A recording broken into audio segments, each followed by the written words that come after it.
So, hello guys, magandang araw pala sa inyong lahat. So, isang mabilisang pagbibideo lang to ha. This is for awareness na rin. Para sa pangkalahatan to, hindi lang sa individual person. So, eto na, uumpisahan ko na kaninang 12:15 or 12:25 p.m. Nakaupo ko dun sa may balkonahe, nakaharap ako doon sa sliding window namin. Kasi, ang sliding window po dyan sa aming balkonahe is malaki. So, yan. Ipapakita ko sa inyo. So, yan guys, yung sliding window po namin, yan. At ito naman, dito ako nakaupo sa bandang dito. Yan, nakikita ninyo. Tapos, itong cortina na red na yan, actually, naka-open yan kanina. Sinara ko na lang kasi wala ng tao. So, yan. Ide-demo ka lang guys ha. Galing yung lalaking payat na maitim, matangkad at may kakulutan yung buhok. Galing siya dyan, palakad siya dito. Yan. Palakad siya dito. At huminto siya dyan sa bandang dyan. Kasi ito yung namin. Yan, yung gate namin. Tapos, kitang-kita ko siya dito. Habang ako'y nakaupo dito. Yan. Kitang-kita ko siya dyan. Nagsisipat-sipat siya dyan banda. Nagsisipat-sipat siya dyan banda at nakatingin dito. Papasok.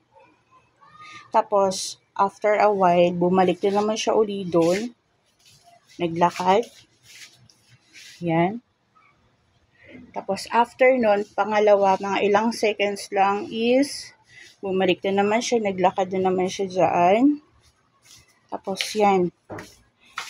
Nagsipat-sipat na naman siya talaga dyan. Tapos, yung ulo niya is talagang binabaling niya doon banda. Binabaling niya yan dyan banda.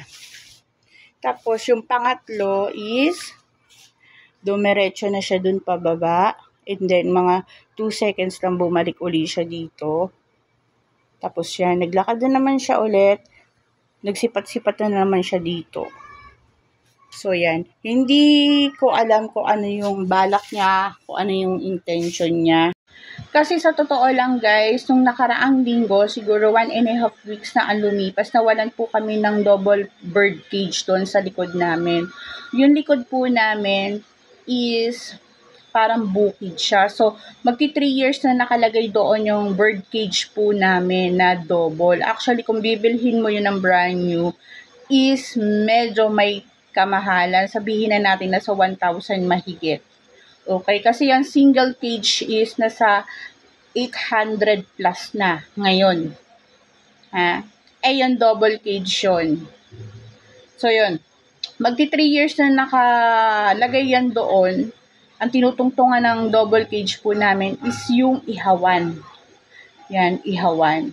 So, nagulat na lang yung husband ko habang nagpapahangin siya doon sa likod namin is yung attention niya bumaling doon sa may ihawan. Nagulat siya, wala na doon yung double bird cage po namin.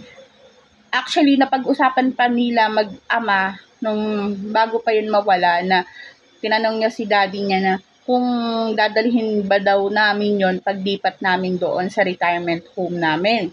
So, sa speculations ng anak kong bunso is baka may nakarinig. So, yun. Talagang may nangyayari ngayon.